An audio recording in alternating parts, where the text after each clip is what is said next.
Anda TV, menebar hikmah, bersandar Al-Quran dan As-Sunnah.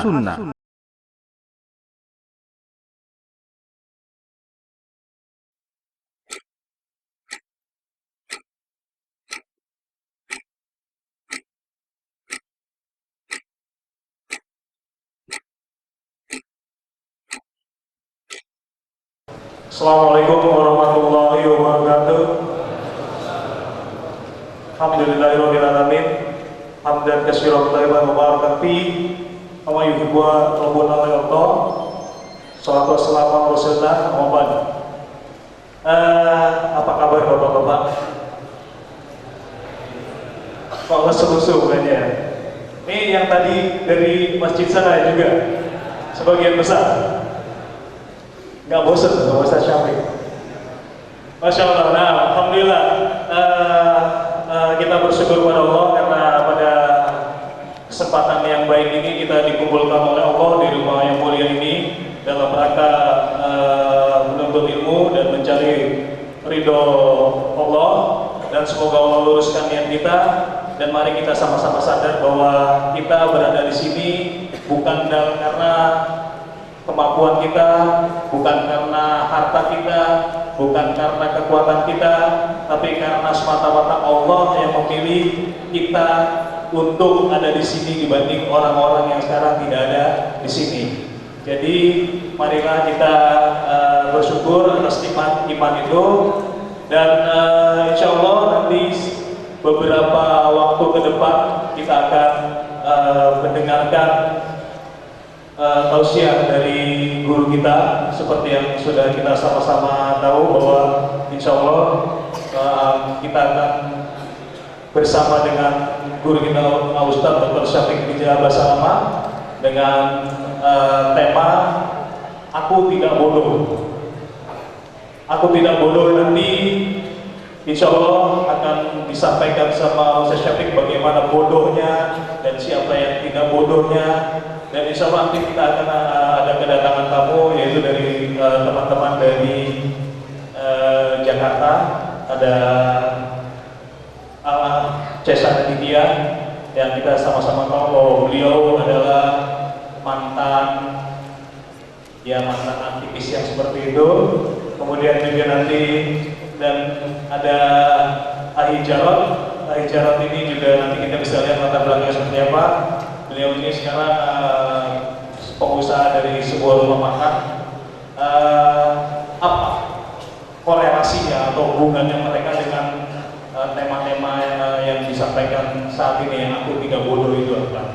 Untuk itu, untuk menyingkat waktu, dan karena banyak saudara-saudara kita yang baru berdatangan juga, nanti kalau memang masih bisa digeser, tapi kalau sudah tidak nyaman jangan, biar nanti berbagi tempat yang individual. Dan nanti untuk mungkin kita akan sampai menjelang maghrib, mohon dijaga ketertibannya karena tempat wudhunya untuk kapasitas orang sebanyak ini terbatas, jadi berhemat air dan diatur nanti waktunya biar tidak bersamaan wudhunya. Kalau memang nanti bisa bergantian dari sesi tanya jawab dimulai atau mendekati waktunya, silakan. Kajian ini insya Allah dan alhamdulillah diselenggarakan oleh Majelis Taklim Basum dan dengan support dari beberapa teman-teman yang lain. Baik, karena Ustadz sudah ada di antara kita, maka untuk Ustadz Syafiq Rijal Basalama, bersilakan.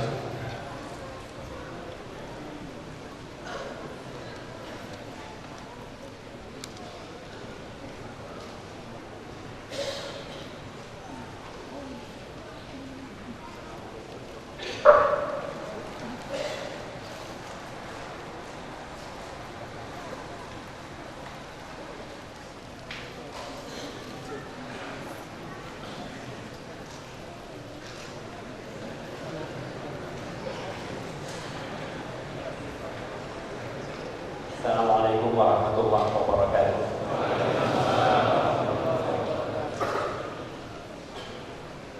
Anak kayak duduk di kursi kemanten.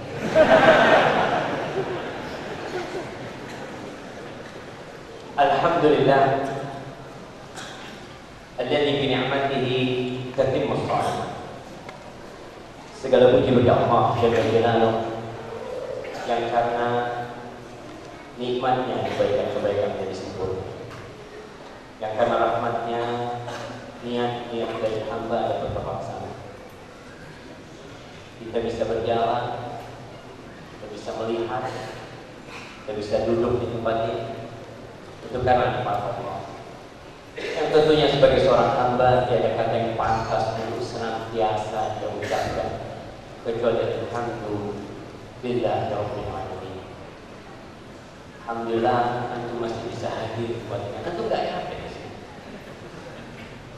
Nah, wajah-wajahnya sebagian sudah matanya udah merah. Tapi mudah-mudahan Allah memberikan kekuatan terhadap niat kita bersama untuk duduk di majelis ilmu ini, meninggalkan kesibukan kita, meninggalkan sedikit dari urusan dunia untuk mendapatkan ilmu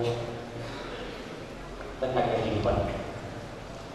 Allahumma salli wa sallim wa zid wa barik wa an'im ala habibika Mustafa wa nabiyyika mujtaba nabiyyina wa sayyidina Muhammad wa ala alihi wa ashabihi ajma'in. Ya Allah, semoga salawatmu, semoga salam, berkah dan nikmatmu senantiasa kau curahkan untuk hamba kekasih, untuk baginda Nabi kita Muhammad sallallahu alaihi wasallam, dan untuk keluarga beliau, untuk istri-istri beliau. Siapa yang menyebuti istrinya Nabi 9 contoh: Khadijah, Saudah, Aisyah, Hafsah, Zainab, Juwairiyah, Zainab binti Jahsh, Safiyah, Maimunah, Masya Allah, hidup sesudah mati.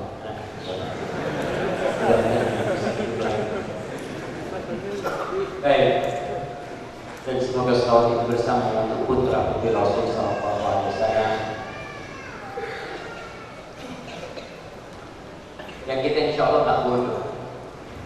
Antum semua insya Allah tahu dengan nama putra putri Nabi alaihi wasallam. Antum bisa seperti itu? Tak kenal, tak pernah jumpa. Kayak antum sebutin putra putri Nabi. Fatimah, siapa? Apa pas sebut jangan dengar di situ, kadang-kadang bisikannya tak benar. Fatimah, Khairiyah, Ruqayyah. Masya Allah, anak bapak anak masih ada jawaban. Fadhal.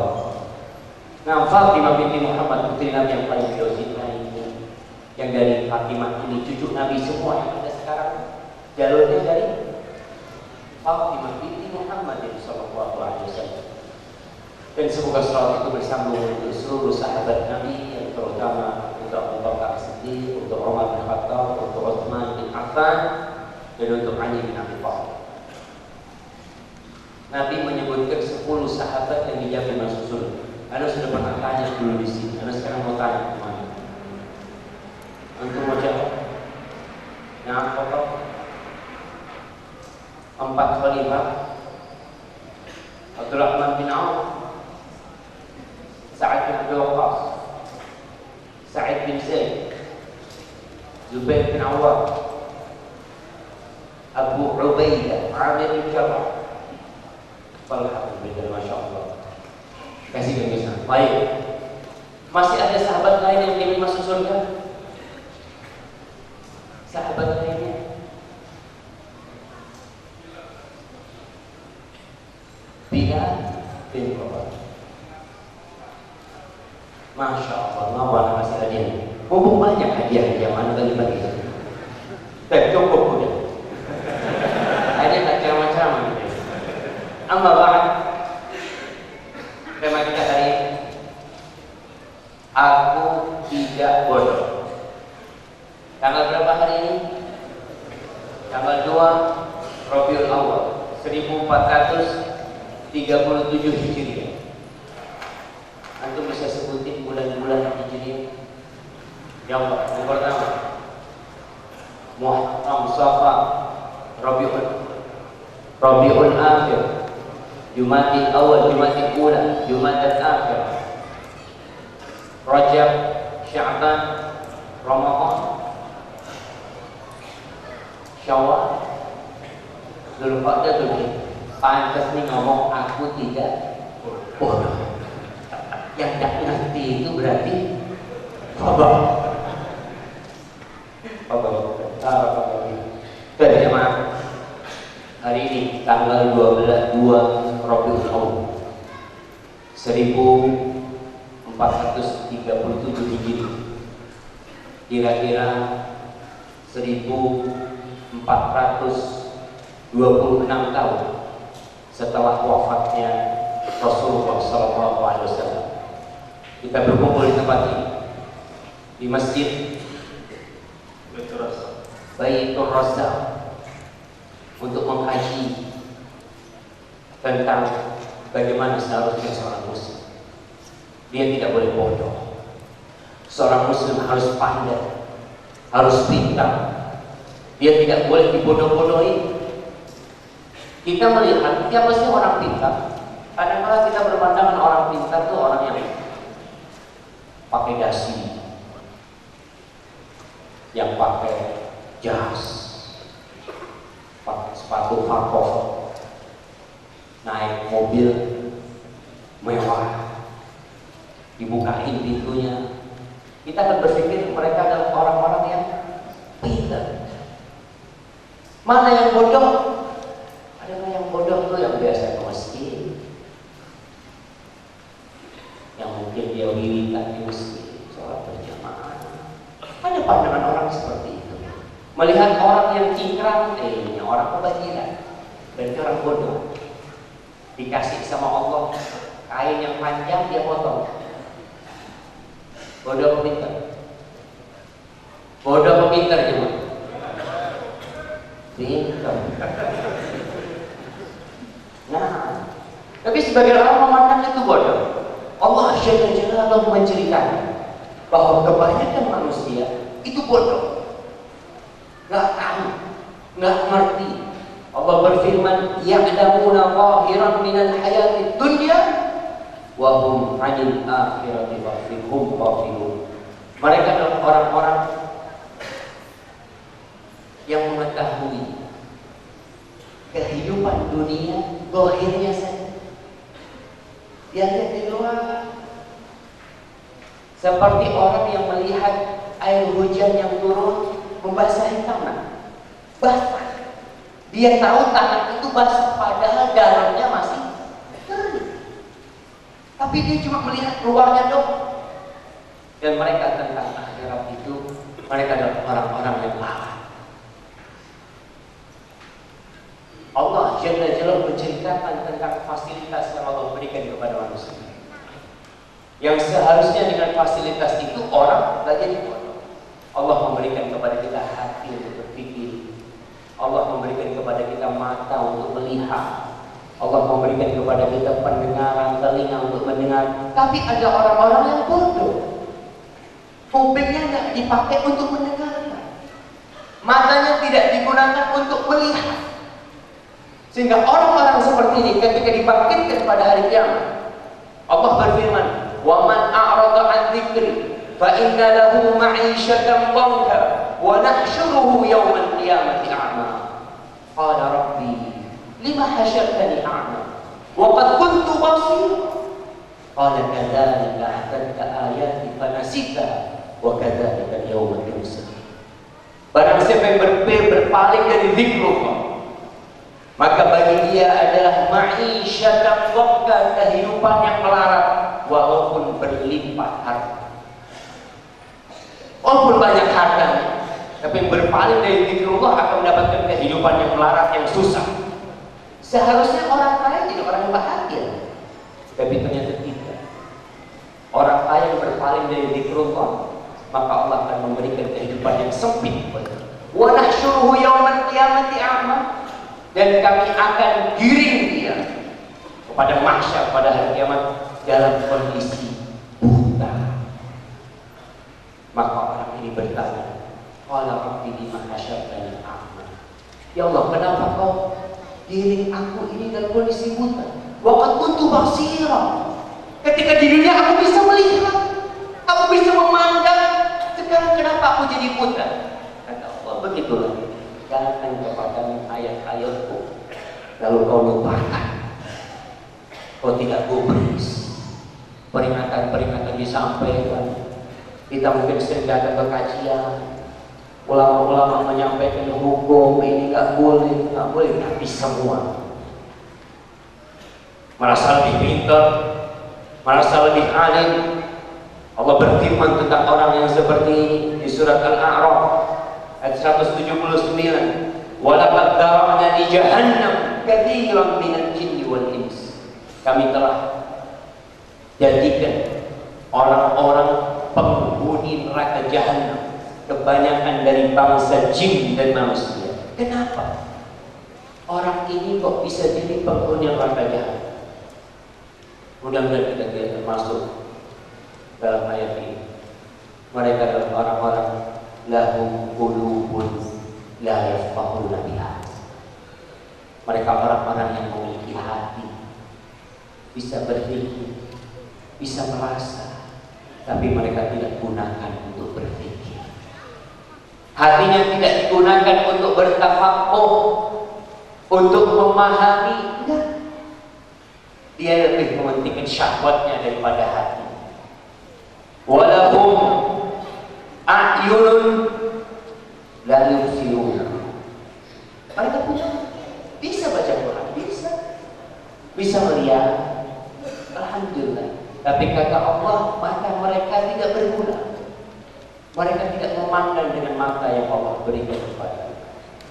Walahum adhanun la yasma'una biha. Allah kasih telinga, bisa dengerin ceramah, bisa dengerin nasihat, bisa, tapi nggak dipakai. Dia dengarkan sesuatu yang membuat hatinya rusak, yang membuat matanya durhaka kepada Allah. Dia dengarkan suara-suara yang membuat dia jauh dari Allah. Lalu gimana orang ini?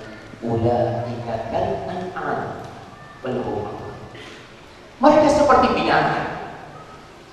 Bal hum adall, bahkan mereka lebih parah dari binatang. Kalau binatang bisa dipotong, kambing potong jadi kambing goreng, bisa kita nikmati. Tapi kalau orang bodoh kayak gini, apa yang bisa didapat oleh masyarakat dan negeri? Mendapat apa-apa. Mereka lebih parah dari binatang. Binatang itu masih ingat kalau dia adalah makhluk Allah. Sebagian binatang itu bertasbih. Mereka seperti binatang ternak yang kerjanya hanya makan. Habis makan kawin, habis kawin buang kotorannya, terus rutinnya seperti itu. Ulaika humul ghafilun. Mereka adalah orang yang ghafil. Kita akan berbicara secara terperinci. Seperti apa sih orang-orang yang bodoh? Jangan-jangan kita mengatakan aku tidak bodoh, Ustaz, anak di dokter, ada nih profesor, ada nih pejabat, anak pintar, anak bisa berduit yang banyak. Tapi terkadang kau pintar di situ, kau lupa dengan sesuatu yang seharusnya kau tidak bodoh di sana. Orang nggak ngerti matematika sampai mati, bodoh apa enggak? Nggak ngerti matematika. Kata orang-orang bodoh, ente nggak ngerti matematika. Tapi orang nggak bisa ngaji sampai tua, merasa bingung. Karena dia berpikir kepandaian itu di satu sisi dalam kehidupan ini, dan kebodohan di satu sisi yang lain buat dia. Sesuatu yang lumrah. Orang bodoh yang pertama, anak isi minum dulu. Ustaz, sampailah minum Ustaz. Ini penjelasan singkat tapi cukup lumayan memutar balikan sedikit apa yang kelihatan seolah-olah orang yang IQ-nya tinggi, orang yang jadi pemimpin dengan memanage segala sesuatu kelihatan pintar, tapi ternyata itu belum tentu dikategorikan sebagai orang pintar. Bisa jadi itu orang bodoh. Nah sebenarnya ini kategori bodohnya ini dari pandangan apa sih Ustaz? Apakah kalau memang, kan kalau kita ngelihat ya, satu orang tidak bisa melakukan sesuatu karena sulit dia tingkat pengerjaannya, kemudian orang itu bisa, berarti dia lebih pintar, nah ini bodoh gitu. Nah ini berarti sebenarnya tidak mutlak seperti itu Ustaz ya? Iya, iya betul. Kalau kita lihat memang ada kebodohan yang menurut standar manusia mereka ngapain tadi, ini nggak bisa jawab berarti bodoh. Tapi sebenarnya ada sesuatu yang lebih dahsyat dari itu. Yang kebodohan sebenarnya adalah orang-orang yang tidak mengetahui hal itu. Kita tahu masa sebelum Nabi disebut masa apa? Jahiliyah. Padahal banyak orang pintar, penyair. Bahkan kita lihat mungkin orang-orang yang bisa membuat patung-patung, orang-orang yang jadi pemimpin, banyak orang pintar. Tapi kenapa disebut al-jahiliyah? Masa jahiliyah. Allah menyebut perempuan-perempuan yang bersolek dengan solekan, wala tabarrujna tabarrujal jahiliyah. Kalian jangan bertabarruj, berdandan, bersolek seperti tabarrujnya orang-orang bodoh. Jadi kalau kita bicara bodoh, kita lagi kita akan tahu kebodohan yang sebenarnya yang seperti apa yang kita bicara. Karena standar kebodohan, mungkin kalau standar kebodohan di SMP yang nggak lulus bodoh. Nah, Seperti orang musyrik, apa? Syariah, oh iya. Jadi pohon karaman syariah. Akhirnya kata Rasulullah SAW, beliau bertakbir, Allahu Akbar. Inna as-sunnah. Laqad qultum kama qala Banu Israil li Musa alaihissalam. Ini benar-benar jalan-jalan cara orang-orang sebelum kalian. Kalian telah berkata seperti perkataan Banu Israil kepada Nabi Musa. Banu Israil ratusan tahun mereka hidup di bawah kekuasaan Firaun. Ketika Allah selamatkan mereka, bisa menyeberang lautan, melihat keajaiban Allah, melihat keajaiban Allah, sampai ke tepi yang selanjutnya, Firaun ditenggelamkan. Di situ Allah mengatakan, wajawazna di Bani Israil al-bahr. Kita bikin tuh Bani Israil menyeberangi lautan tanpa perahu dan tanpa jembatan. Fa'atau ala qaumin ya'kufuna ala asnam. Mereka datang menjumpai suatu kaum yang lagi iktikaf, ya'kufun. Dari kasar akafa ya'kifa ya'kufu atau akafa ya'kufu ya'kufuna ala asnamin.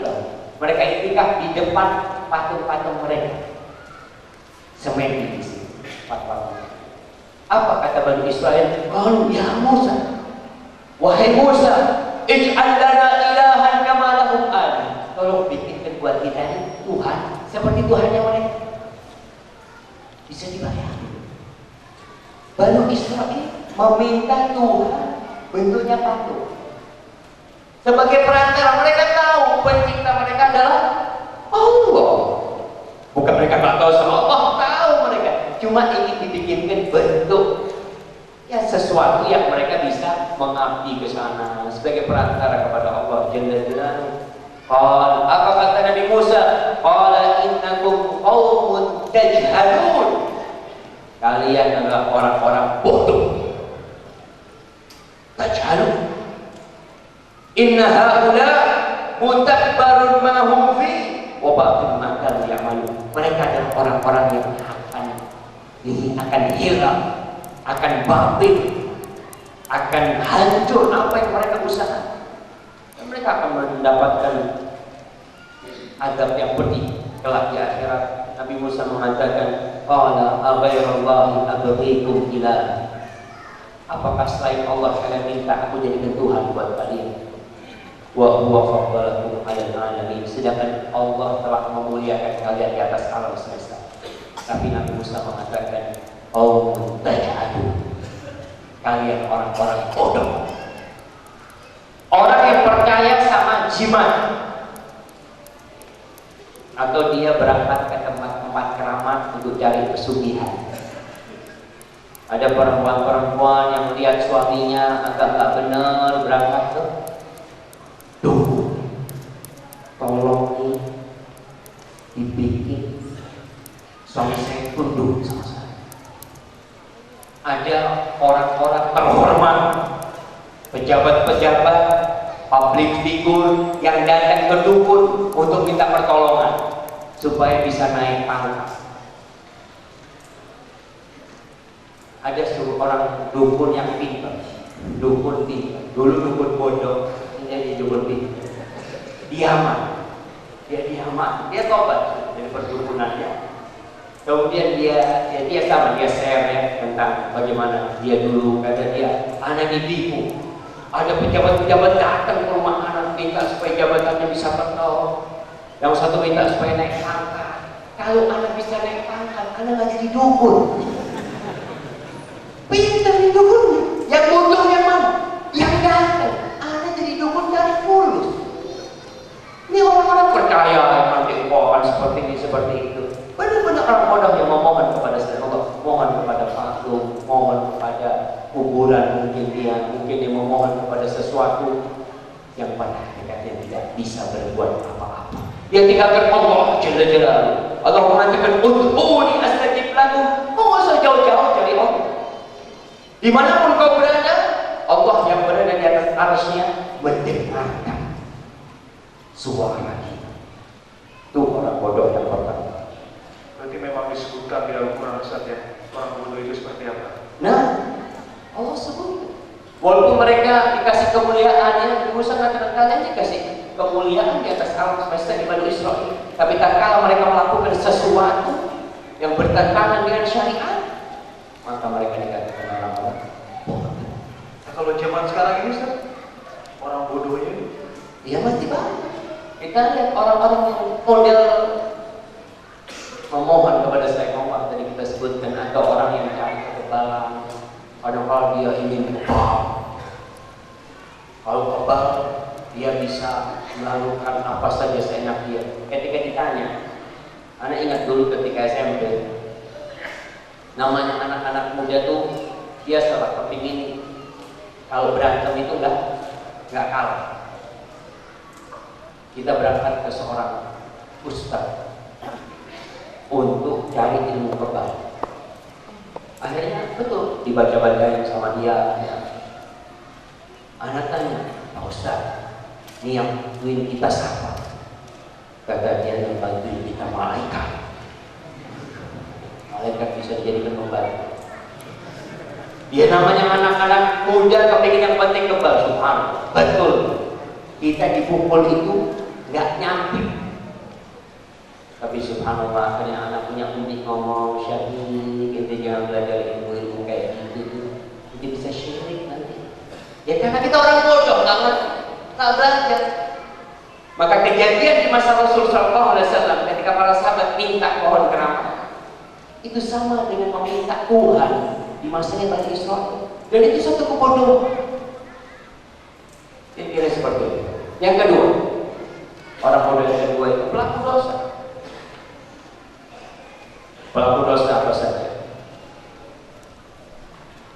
Nabi Yusuf ketika saudara-saudaranya membuang Nabi Yusuf, pikirnya saudaranya kan pintar semua. Mereka mengatakan dengan kita menjauhkan Nabi Yusuf dari ayah ini, berarti kita bisa mendapatkan kasih sayang ayah. Ayah tidak pilih kasih. Mereka berpikir di suatu kepandaian mereka. Tatkala mereka melakukan itu, kemudian Nabi Yusuf melalui proses yang panjang sehingga menjadi pejabat di Mesir yang memegang perbendaharaan negeri Mesir pada waktu itu. Akhirnya keluarganya dibawa. Ketika keluarga datang kepada Nabi Yusuf di kejadian Benyamin, adiknya Nabi Yusuf yang diambil, yang paling kecil itu didatangkan tuh saudara-saudara Nabi Yusuf. Mereka nggak tahu kalau itu Nabi Yusuf yang berbicara. Apa kata Nabi Yusuf? Qala hal alimtum ma fa'altum bi Yusuf wa akhihi id antum jahilun. Kata Nabi Yusuf, kalian tahu nggak dengan apa yang kalian perbuat kepada Yusuf dan saudaranya? Karena Yusuf dan Benyamin ini ya biasa, kadang-kadang terjadi implikasi dengan kadang-kadang merasa si anak ini ada kecemburuan di rumah itu. In antum jahilun, ketika kalian masih jahil, ketika kalian masih bodoh. Qalu a innaka la anta Yusuf, apakah kau Yusuf? Kata dia. Apa kata? Qala ana Yusuf wa hadha akhi. Iya, aku adalah Yusuf dan ini Benyamin adalah saudara. Subhanallah. Jadi para pelaku dosa ketika dia merasa pintar, bisa melakukan ini dan itu, dan banyak yang bangga ketika berbuat dosa. Cerita aku bisa gini, tuh ada perempuan bisa tunduk sama aku, ada seperti dia merasa pintar, jahil, bodoh, karena dia tidak mengerti dengan hakikat kehidupan. Baik, orang yang bodoh selanjutnya adalah para peminum, orang yang narkoba. Allah mengkaruniakan kepada kita akal, kita tidak sama dengan binatang. Tapi ini orang-orang pada menghilangkan akal, kepingin kayak mata. Orang yang minum itu ada akalnya nggak? Nggak ada. Dia buka pakaian, telanjang, joget, nyanyi-nyanyi. Padahal sebenarnya Allah kasih akal semuanya. Ternyata hawa di sini panas juga. Anak di atas pada berdiri. Kenapa mereka? Karena nggak ada monitor kan.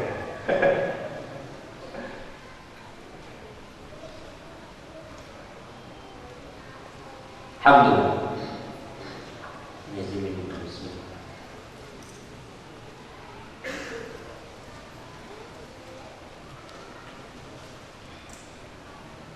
Rasul sallallahu alaihi wasallam mengatakan bahwasanya al-khamr itu umul khabath. Minuman keras itu adalah sumbernya segala perbuatan keji.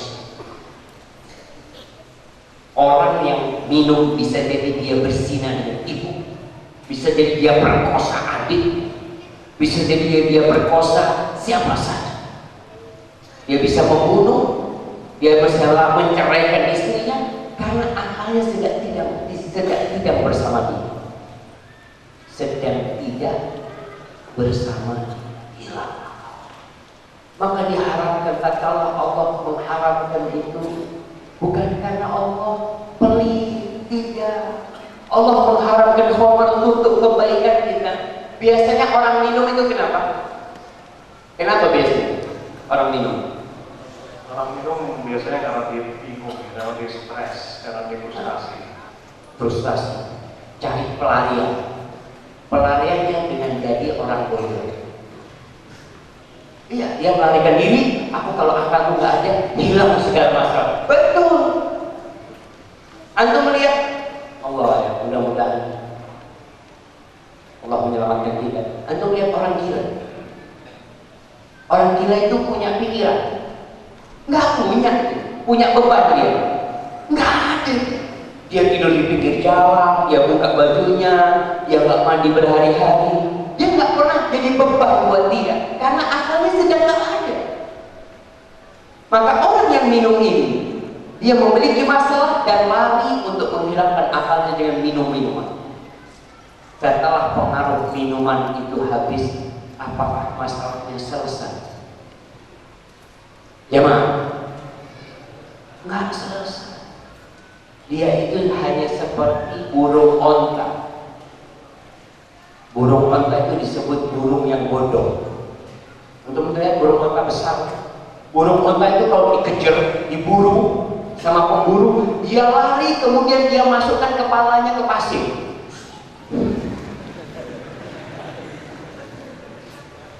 Pinter kata dia, nggak kelihatan. Ada yang nangkep. Pintar apa bodoh? Dia taruh kepala di pasir dengan harapan udah nggak kelihatan, ya nggak tahu badannya yang segede hantu itu. Tinggal ditangkap tuh orang terasa. Dia bilang, loh, aku ketangkep ya. Seperti itu orang-orang yang minum minuman, dia berpikir dengan dia minum selesai masalahnya. Pulang dari tempat minum ke tempat ke rumahnya, apa tempat kerjaannya, masalah tambah banyak. Dan dia tidak mendapatkan ketenangan. Begitu pula yang narkoba. Ada artis yang taubat, katanya dia ngomong, bukan artis, karena pernah ngomong sama seseorang, 2 rumahnya habis gara-gara sabu-sabu. Pinter bodoh, cari rumah, bangun rumah lama, hanya dengan sabu-sabu semuanya hilang.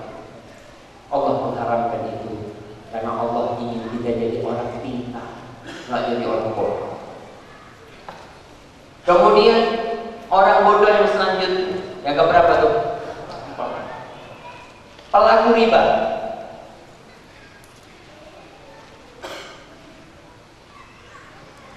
Teman-teman kita yang sekolah di Fakultas Ekonomi,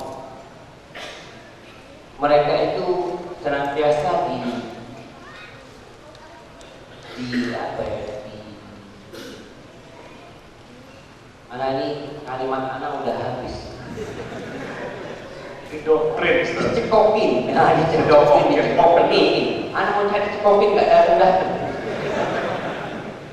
Dicekokin bahwasanya kau tidak akan berhasil. Kau kalau ingin sukses, maka kau harus punya modal yang banyak.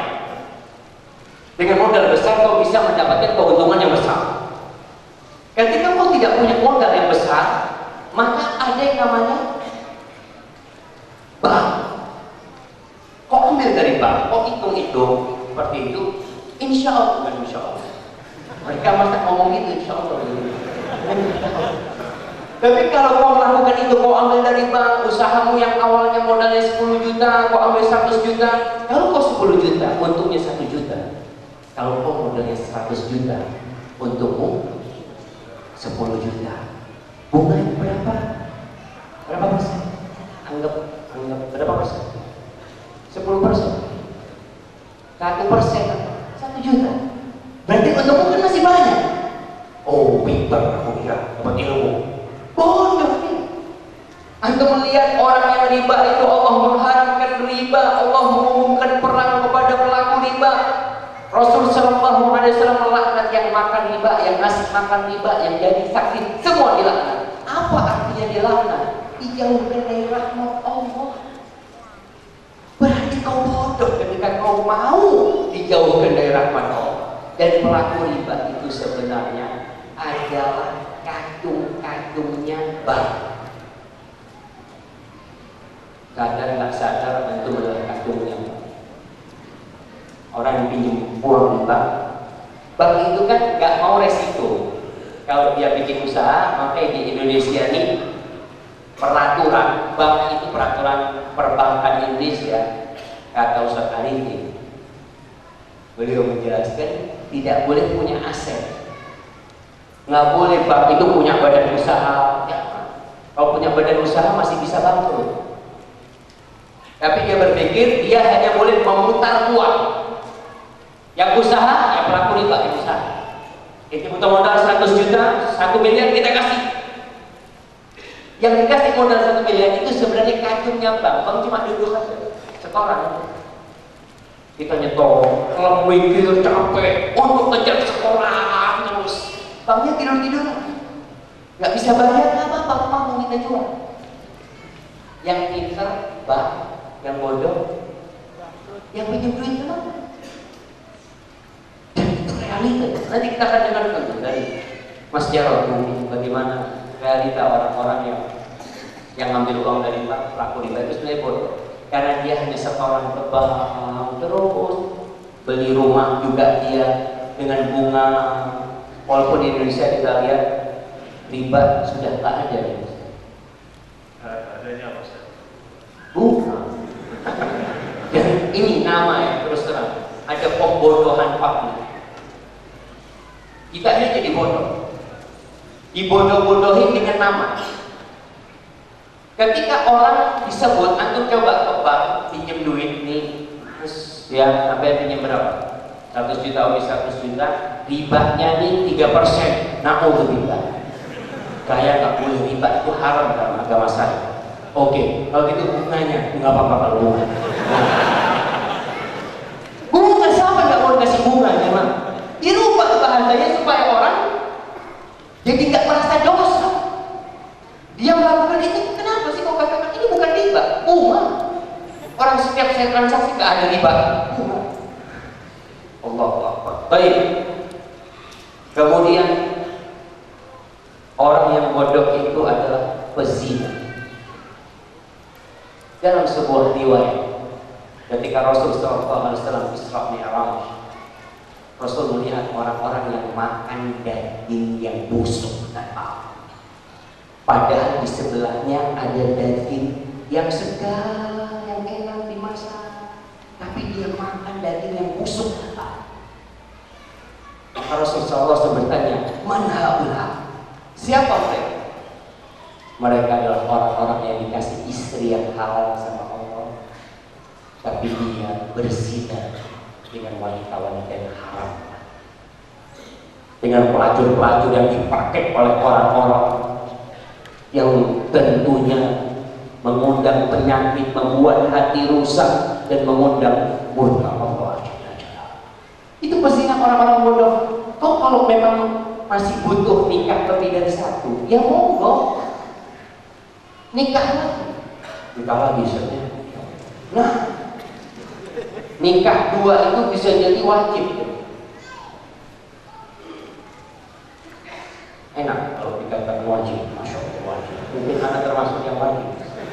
Wajib itu ketika kalau dia yang mengatakan istri anak tidak bisa memuaskan anak, dan dia kalau enggak nikah bisa terjerumus ke dalam dosa, maka wajib bagi dia dengan dua syarat: mampu dan bisa berbuat adil. Kalau kau nggak mampu, masih maksa kawin dua, akhirnya menelantarkan istri, dosa. Kalau kau wajib bertemu nikah dua, tapi kau tidak bisa berbuat adil, maka neraka di tempat itu.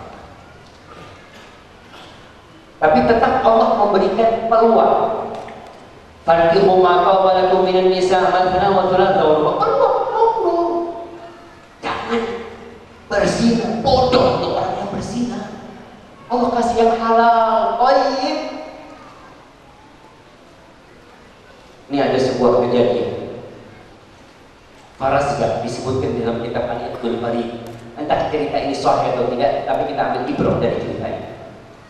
Farazgah ini terkenal penyair yang hebat di kalangan Umawi, pada dinasti Umawi. Dia terkenal ngomongnya itu kotor, dan dia kalau mencela seseorang, itu orang itu akan tercela sampai mati. Dalam artian dulu itu dia akan tercela sampai mati ya. Dia akan tercela dan terhina di masyarakat karena ucapan dia. Seperti orang yang dibully sekarang di medsos, dia habis-habiskan. Ada orang yang dibully itu sampai bunuh diri kadang. Farazgah kalau ngomong itu syairnya cepat dihafal sama orang. Orang hanya mencela dia terus. Pada suatu hari dia datang ke perempuan, diajak berzina di perempuan. Janda. Kata dia, kalau kau tidak memberikan kesempatan kepadaku untuk merasakanmu, maka kau akan buat syair-syair yang mencela. Akhirnya di perempuan takut juga. Dia laporan sama istrinya Farazgah, Ummu Nur. Dia, suamimu ini melakukan ini, ingin melakukan ini kepada aku. Siap, ente bikin janji sama tuh Farazgah. Kemudian dipanggil. Betul, dipanggil nih. Ummu Nur udah dijanji malam hari suruh datang. Ummu Nur sudah di dalam rumahnya di perempuan, di dalam kamar. Si perempuan ini ketika Farazgah datang dibukain pintu. Yang dilihat sama Farazgah siapa? Perempuan ini yang dilihat. Masuklah. Si perempuan ini sudah ngomong sama pembantunya, nanti ketika Farazdak ini masuk ke dalam kamar, lampunya kau matikan. Sedang berjalan menuju kamar, yang dilihat adalah janda ini. Setelah selesai masuk ke dalam kamar, sudah Farazdak melakukan tindakan itu. Allahu a'lam. Sekali lagi kisahnya Allahu a'lam karena disebutkan tanpa sanad kitab Al-Ibnu Farid. Tapi ibrah yang terjadi, mulailah lelaki ini berzina dengan janda. Ketika sudah merasakan, sudah terima Farazdak ini, selesai. Perempuan itu berkata, laknatullah alaihi, semoga Allah melaknatmu. Kata Farazdak, itu istriku ternyata. Apa katanya? Maaf ya bagi haraman, wa ma aswa'aki akhbaraki halal. Kata dia, betapa nikmatnya engkau ketika engkau haram. Jadi ketika Farazdak mendatangi perempuan, pikirannya kan janda tadi. Yang ada di benak dia itu, dia berfantasi ini adalah jadi padahal istri. Katanya ketika kau haram kau enak, ketika halal kau nggak enak. Di sini orang-orang ini, kenapa ada istilah rumput tetangga lebih hijau dari rumput sendiri? Orang bodoh dibayangkan berfantasi ini itu macam-macam. Maka orang yang berzina adalah orang yang bodoh. Ketika Allah memberikan yang halal buat dia, kemudian dia melakukan yang haram.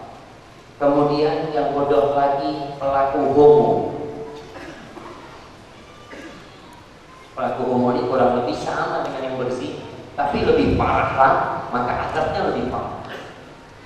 Nabi Lut alaihissalam ketika menghadapi kaumnya yang homo, dikatakan kaumnya homo dan wanitanya beres.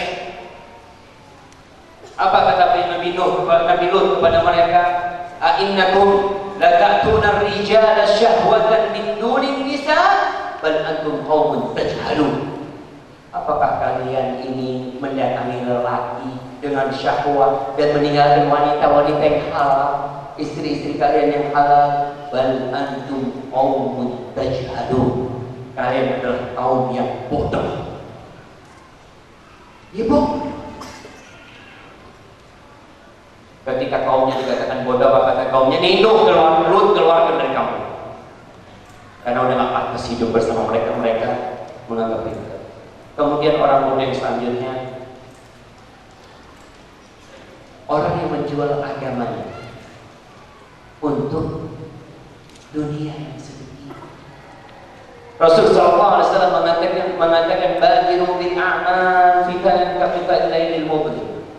Cepat-cepatlah kalian beramal sebelum datang fitnah yang seperti potongan malam yang gelap gulita. Yusbihur rajulu biha mu'minan wa yumsi kafir. Paginya beriman, sorenya kafir. Sorenya masih ngaji, paginya kafir. Yabi'u dinahu bi'aradin minad dunya. Dia jual agamanya dengan sedikit dari dunia.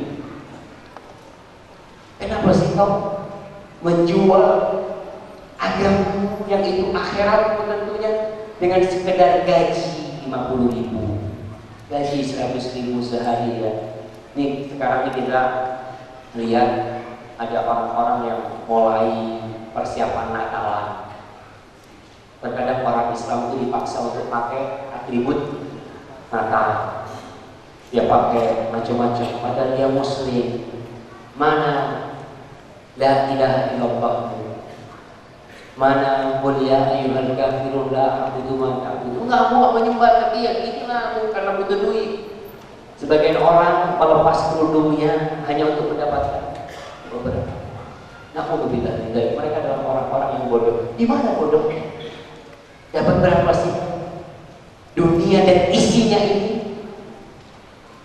tidak sebanding dengan satu sayap nyamuk. Kenapa kau harus berkorban dulu? Baik, itulah beberapa orang bodoh. Kita akan berbicara orang-orang yang pintar. Siapa orang yang pintar? Dalam sebuah hadis yang diriwayatkan oleh Imam Tirmidzi, dan beliau mengatakan hadis ini hasan. Tapi hadis ini sanadnya dhaif menurut Ibnu Hajar dan menurut Al-Imam Al-Albani rahimahullah ta'ala. Akan tetapi maknanya sahih. Kita akan berbicara tentang makna kalimat.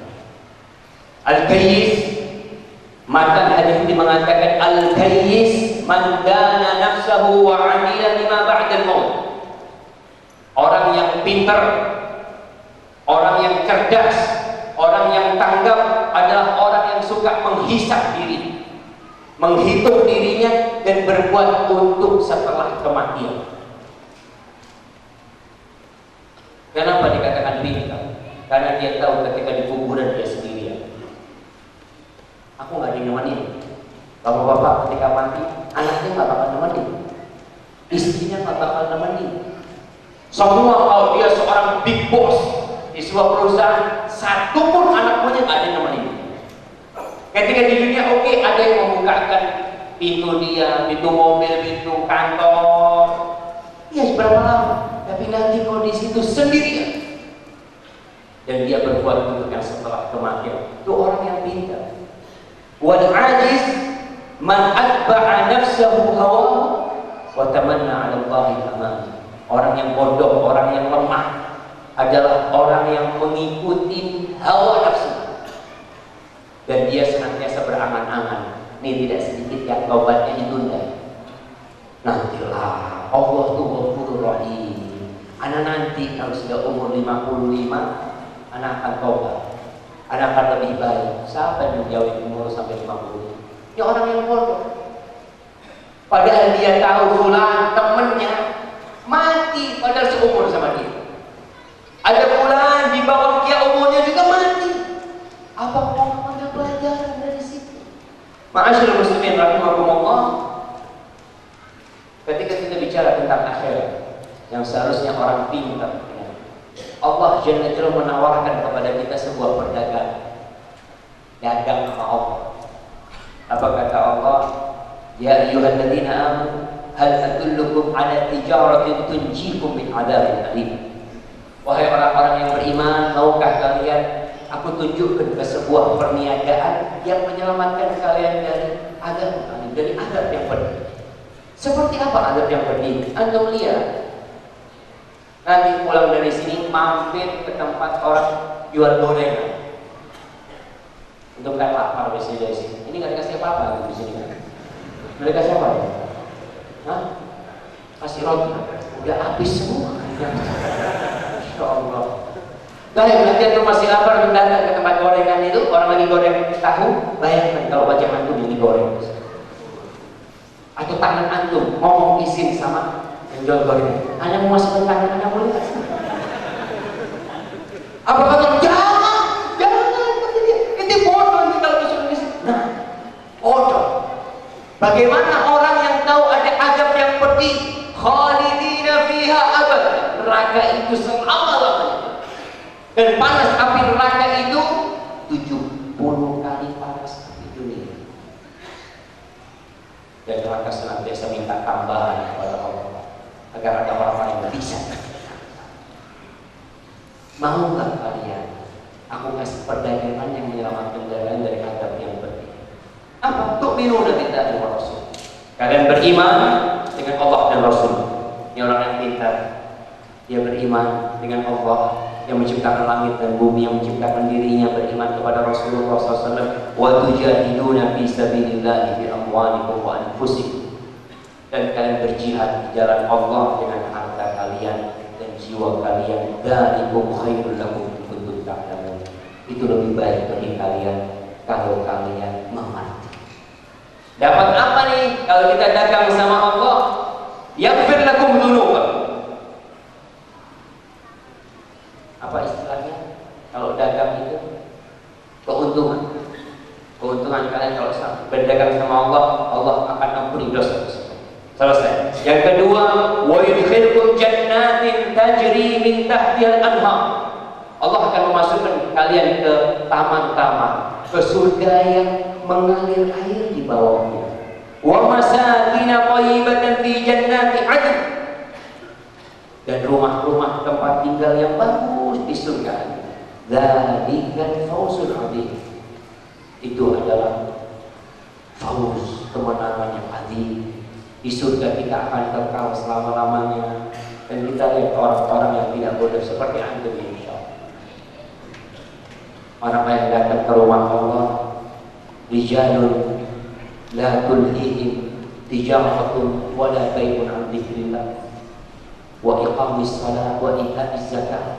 Lelaki-lelaki yang mereka tidak disibukkan, tidak dilalaikan dengan perdagangan atau perniagaan dari zikrullah, dari mendirikan sholat, datang ke rumah Allah ini dengan membayar zakat. Itu adalah orang-orang yang pintar, karena dia tahu cepat atau lambat kita akan mati. Ya maaf, sebagian kalian sudah tidur. Gimana? Baiklah, Anda ngomong lama-lama kalau aku udah pada capek ya. Karena ustaznya sama-sama capek.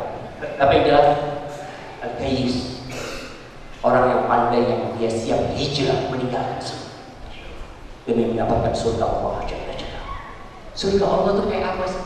Kayak kota Surabaya, kayak Indonesia, kayak negeri-negeri Eropa yang indah-indah. Allahu Akbar, nggak ada apa-apanya. Semua yang ada di muka bumi ini akan rata dengan tanah nanti. Mobil-mobil mewah yang kita lihat akan hancur dan rata dengan tanah. Nggak ada harganya semua. Surga Allah itu luasnya seluas langit dan bumi.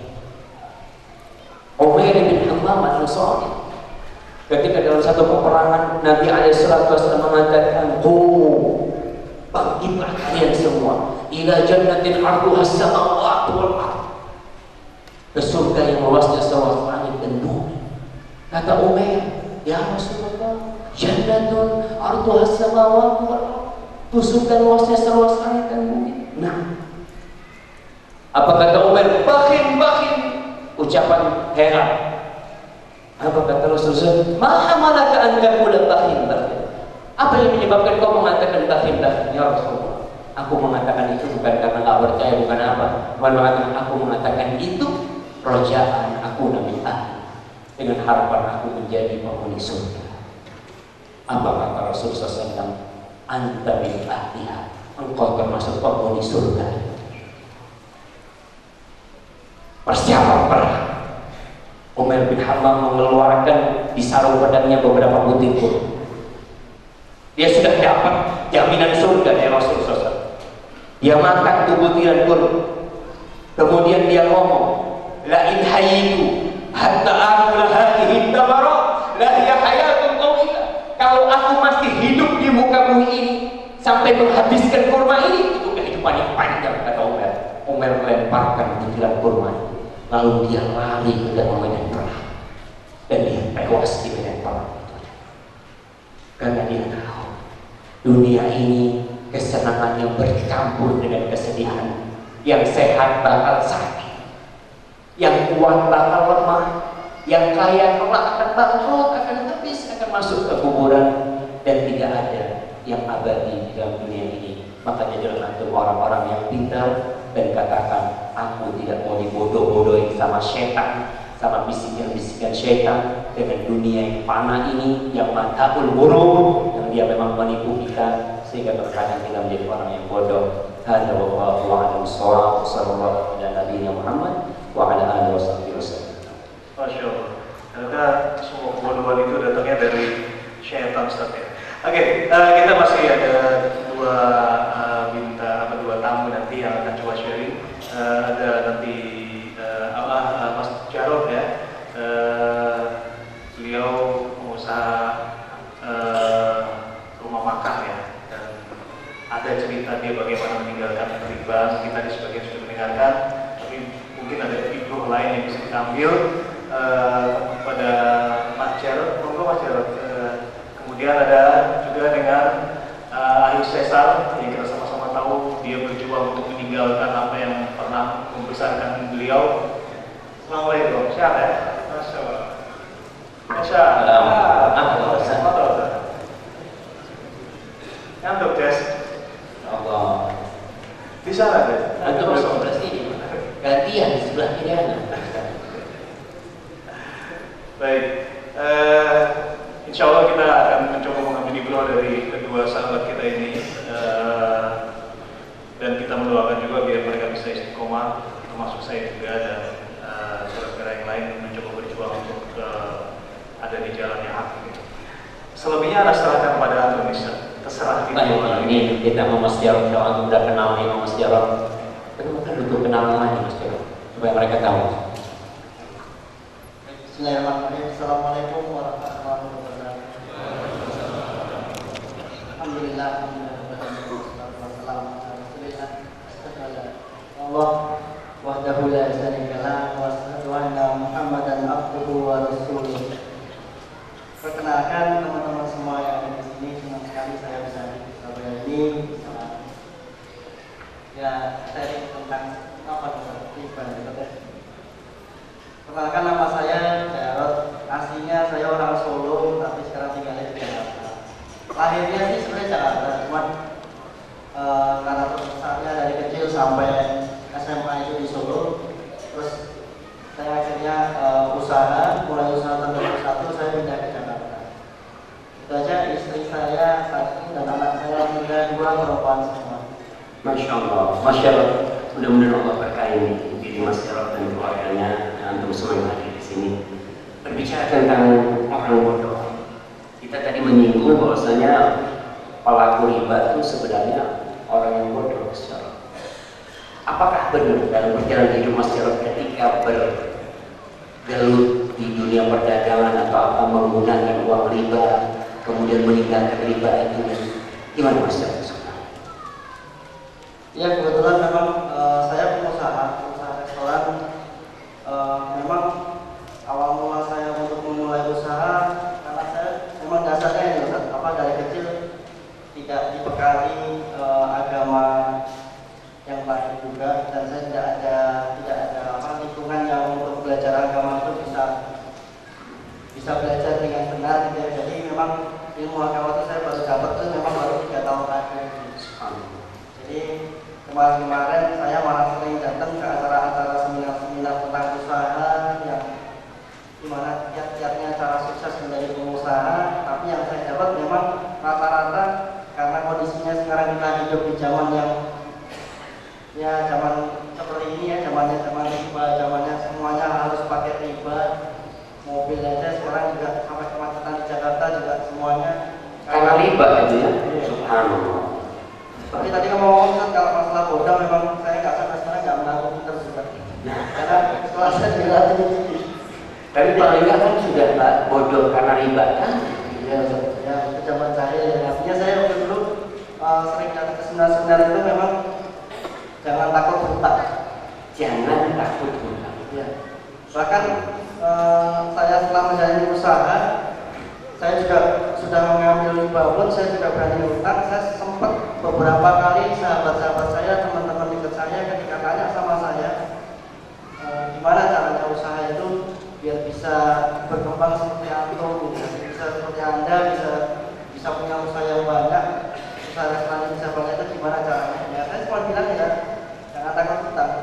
Karena saya sampai bisa memotivasi mereka. Satu yang penyesalan saya yang sampai sekarang masih ya kesel banget sama ngomong ini, karena saya pernah memotivasi bahwa kalau kita lari di jembatan, depan kita tuh ada uang setinggi gunung, lari kita akan kenceng nggak ngambil uang itu? Kira-kira kalau Bapak gimana? Kalau depan kita di jembatan kanan kiri kita ada jembatan, depannya uang setinggi gunung, kita akan ngambil uang itu, larinya kenceng apa enggak? Kenceng. Kalau belakangnya ada macan, larinya lebih kenceng lagi. Nah itu saya ibaratkan salah satu rasa hutang. Masya Allah. Jadi semakin semangat gitu ya. Baik, karena di sini ini ada satu yang penting, masalah hutang ya. Rasul Sallallahu Alaihi Wasallam tadi soalnya Mas Jarod senantiasa memotivasi orang untuk hutang. Padahal Rasul Sallallahu Alaihi Wasallam berlindung dari hutang. Beliau itu doanya, Allahumma inni a'udzubika minal ma'tham wal maghram. Ya Allah, aku berlindung kepadamu dari dosa dan hutang.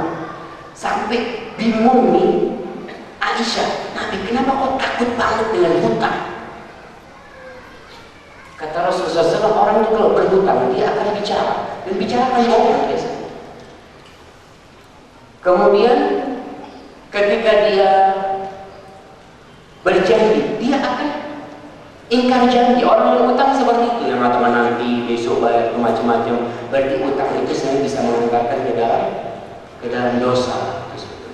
Dan memang Mas Jarod benar kalau dikatakan orang ini kalau dengan hutang dia semakin semangat, apalagi dikejar macan gitu. Di kampung itu ada pedagang-pedagang pernah ada usaha ngasih pinjaman tanpa riba, nggak bayar. Kalau pakai riba bayar, karena kalau nggak pakai riba kan 1 juta tetap tahun depan 1 juta. Tapi kalau riba macan itu dia akan dikejar 1 juta jadi 2 juta jadi berapa, dia takut sehingga dia akan berusaha. Itu salah satu kebodohan. Allah, saya lanjutkan Ustaz. Lanjutkan. Ya, jadi akhirnya juga karena saya nyaman-nyaman saja dan tidak tahu ilmu tentang, maksudnya dosa-dosa tentang riba saya belum tahu. Jadi ya nyaman-nyaman aja berjalan usaha itu, artinya dengan riba ya oke-oke aja. Dan saya beli mobil juga, mobilnya pengennya ngoyo karena waktu itu saya masih berpikirannya ya kalau mau dilihatnya orang bisa dihargai itu hanya dengan harta. Itu saya masih berpandangan seperti hidup dengan kemewahan adalah nomor 1. Jadi waktu itu saya ngoyo sekali karena saya ingin punya mobil mewah. Jadi saya ingin punya mobil, saya ambil 2 mobil yang mewah itu saya juga dengan riba. Yang kedua saya ngambil rumah pun juga dengan kredit riba juga. Yang ketiga saya sudah punya hobi, saya dulu suka main motor besar karena saya hobi saya memang dulu touring, niatnya ingin mengelilingi Indonesia. Jadi karena kalau pakai uang, kalau usaha itu kan kadang-kadang punya pemikiran begini, kalau kita pakai uang cashnya kita pakai semua buat untuk beli sesuatu, artinya nanti nggak bisa putar buat usaha. Jadi akhirnya motor pun saya tidak mengambil riba dengan cara yang ngoyo itu tadi. Ya, dengan singkat cerita perjalanan hidup saya akhirnya pastinya tidak barokah dan Allah tidak meridhoi, dan akhirnya ya Allah memberikan hidayah saya lewat saudara saya, sahabat saya juga, teman-teman, dan saya akhirnya dikasih tahu link tentang riba, dan saya dikasih tahu kajian-kajian tentang riba. Dan waktu itu sempat Ibu Wisnu ngajakin saya sekolah muamalah di Ustaz Terwanji. Setelah saya banyak belajar tentang akad-akad, tentang belajar akad muamalah, tentang belajar riba itu saya dapatnya di situ. Jadi akhirnya saya tahu banget bahwa riba itu dosa yang terkecilnya aja sepadan dengan menyetujui bukan sendiri. Jadi setelah saya mendengar itu, saya juga semangat. Akhirnya saya takut sekali, dan situlah memang titik saya pengennya benar-benar hijrah yang kafah, tanpa menunggu sempurna, tanpa menunggu semuanya rapi. Tadinya saya pengennya tuh nanti deh kalau udah lunas semua, saya sudah bisa merapikan semuanya, baru deh hidup saya mau saya serahin benar-benar ke Allah. Ternyata nggak bisa. Jadi memang harusnya ya nggak tunggu sempurna, karena saya sadar betul ketika kalau kita menunggu sempurna ya artinya bukan hijrah ya. Jadi ya alhamdulillah sekarang saya dalam proses menghilangkan riba saya, tapi alhamdulillah mobil semua sudah saya jual, rumah saya jual, motor juga saya jual. Tapi apa nggak susah dengan nggak riba itu usahanya sekarang itu kan tadi dikatakan bahwa kalau ingin berhasil ya harus berani utang gitu. Sekarang gimana dengan usaha tanpa riba ini? Ya, kalau susahnya pasti susah. Gimana susahnya? Soalnya orang berpikir kadang-kadang enak gitu ya, supaya denger dia susah. Ya tadinya kan kalau memang ya nanti kalau rumah saya jujur aja kontrak, kalau rumah kontrak dan mobil saya alhamdulillah barusan bisa beli mobil yang bisa cash yang seadanya uang. Jadi bisa beli mobil benar sesuka umat yang memang harganya terjangkau dan bisa cash, itulah yang cukup sekarang bagi saya. Tapi yang saya senang sekali adalah saya punya hobi motor itu. Doa saya memang minta sama Allah gimana caranya bisa melupakan hobi saya. Akhirnya Allah yang maha membolak-balikkan hati saya, akhirnya saya bisa melupakan tentang motor itu. Jadi nggak begitu tidak seperti dulu lah. Artinya ya biasa saja.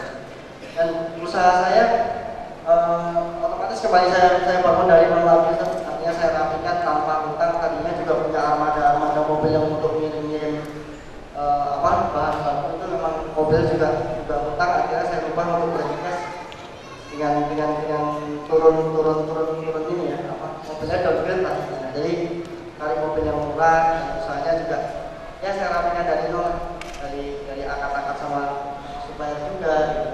Jadi ya alhamdulillah pelan-pelan lah. Tapi saya nggak pusingin itunya sekarang, saya nggak pusingin tentang kesusahannya. Saya lebih lebih senang ya akhirnya saya itu punya jalan menuju ke Allah itu.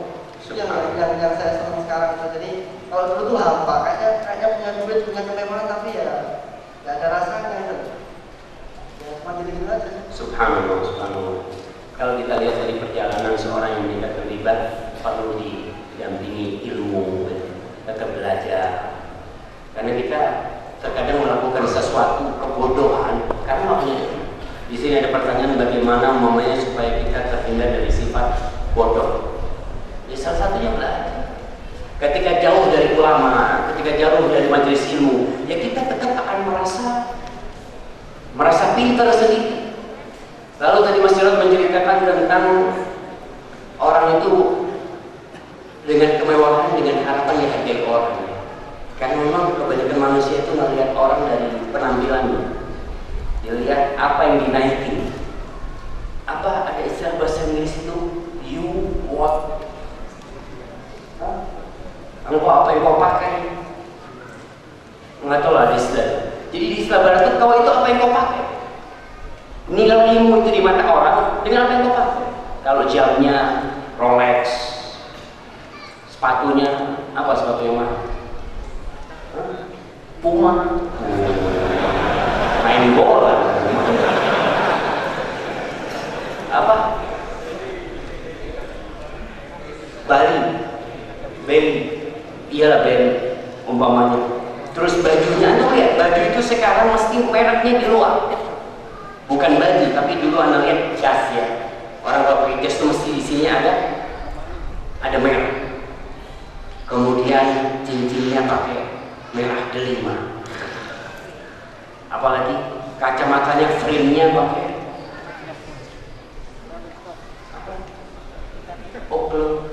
Anak merek-merek nggak tahu. Tapi yang jelas mereka itu menghargai orang ini. Ketika melihat sandal jepit, sandal jepit.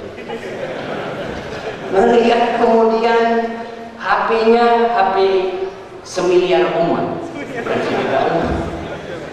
Banyak HP yang subhanallah belum ada kameranya apa, kemudian HP-nya pakai karet. Anda nggak dihargai. Orang lain, orang gitu. Padahal ada orang kaya raya di Medina itu yang dia HP-nya pasti sedekahnya jangan ditanya. Tapi kembali manusia itu berpikiran bahwa dunia ini adalah kehormatan.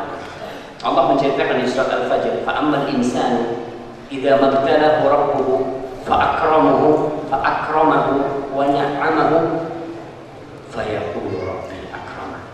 Manusia itu kalau dimuliakan, uangnya dibanyakin, hidupnya dienakan, diluaskan rezekinya, dia mengatakan Allah memuliakan aku. Buktinya ini, aku punya ini, punya itu. Ada orang mengatakan ketika sahibnya miskin, Allah gak cinta sama ini. Buktinya ini dibikin miskin sama Allah. Kalla. Wa amma idza mabtalahu faqadara 'alaihi rizqahu fayaqul rabbi a'an. Ada sebagian ketika disempitkan rezekinya, lalu dia mengatakan Tuhanku menghinakan aku. Kalla. Bukan seperti itu ukurannya. Innallaha yu'til iman man yuhibbu man la yu'til dunya man yuhibbu man la. Allah membagi dunia ini kepada semua orang. Orang yang Allah benci dan orang yang Allah cintai Allah kasih dunia. Coba kita lihat orang-orang kafir, kaya Allah kasih mereka. Orang yang muslim juga ada yang kaya raya. Wala yu'til iman illa man yuhib. Tapi Allah tidak berbagi keimanan kecuali kepada orang yang Allah cintai. Maka harapannya kalau kita lihat Mas Jarod dulu ketika dengan dunianya hidup gemerlapan, tidak merasakan ketenangan, lalu ketika hijrah dia merasakan lebih nyaman sekarang, mobilnya mungkin mobil sejuta umat, hidup tapi tidak punya utang. Adalah kehidupan yang sangat berbahagia insyaallah jemaah. Barakallahu fikum. Apa ada sesuatu yang disampaikan lainnya berkaitan dengan ibadah Muslim supaya orang-orang ini kadang-kadang masalahnya mereka itu modal dari mana kalau kita nggak tahu? Ya, saya sekarang karena setelah ngomong sudah ada apa ya dengan cara syirkah ya. Oh, dengan cara syirkah ya. Nah, bagi hasil setelah apa saya memahami tentang hakikat tentang di sini kan ternyata di sini kan memang apa yang bisa kita nikmati, apa yang bisa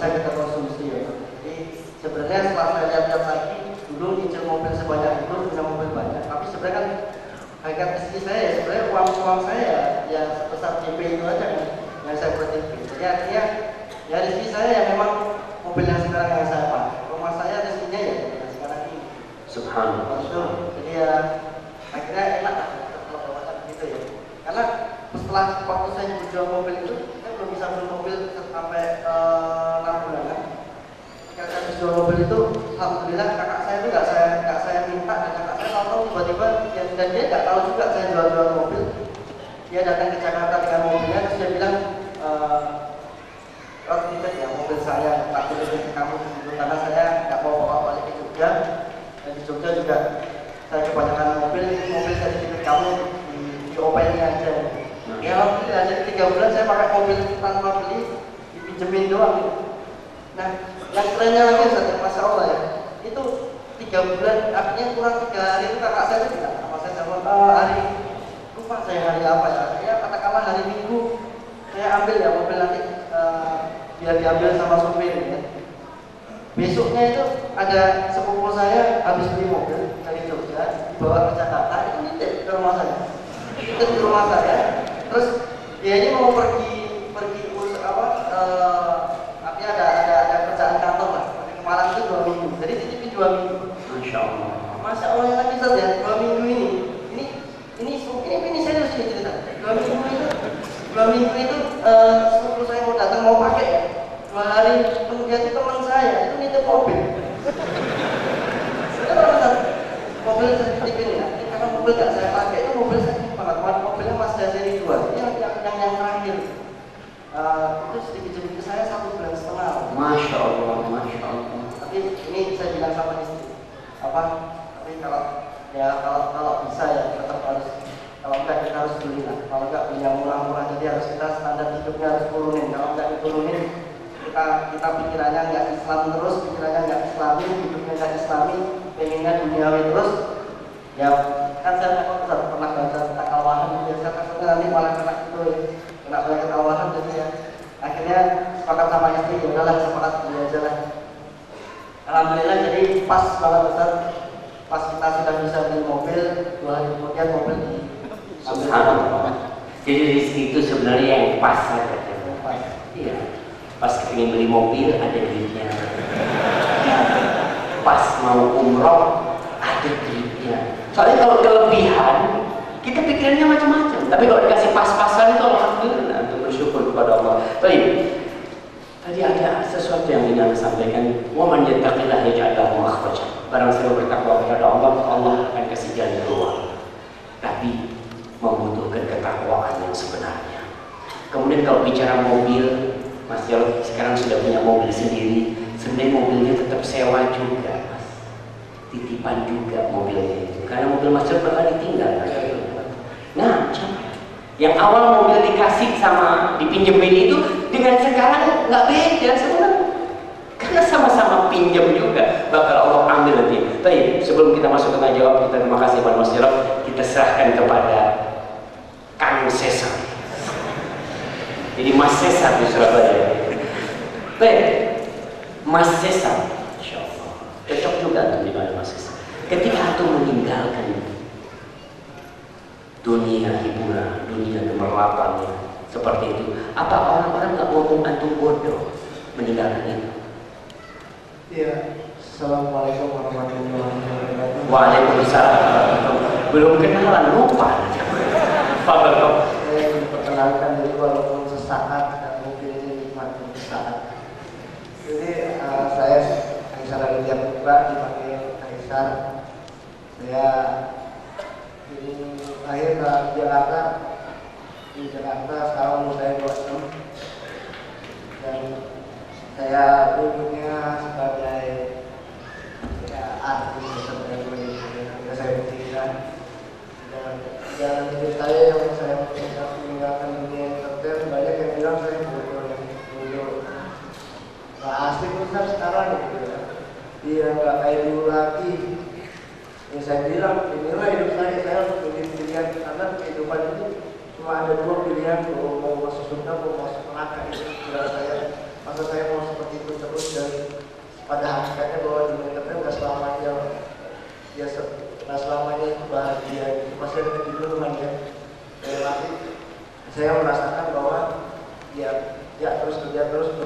nggak ada gitu. Saat sakit baru ada buat keluarga gitu. Jadi diporsir untuk mencari duit yang banyak, karena bagi saya itu dulu semua halal, Ustaz. Jadi semua halal, saya nggak tahu haram dan halalnya kan. Subhanallah, halal aja apa yang dilakukan saya, ya buat saya baik gitu. Padahal cuma tahu kan belum tentu baik.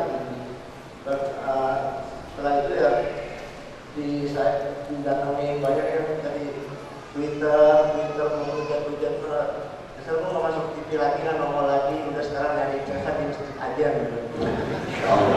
Jadi betul di masjid aja. Iya, bro, kayak ini lagi sih, anak-anak gaul. Bro, lu ada lagi nggak dapat duit banyak. Anda tidak memikirkan dunia lagi dan saya mau akhirat. Masya Allah. Jadi saya sekarang udah tidak bodoh lagi. Iya. Nah, terus Setelah itu, ya itulah kaji-kaji ilmu lagi.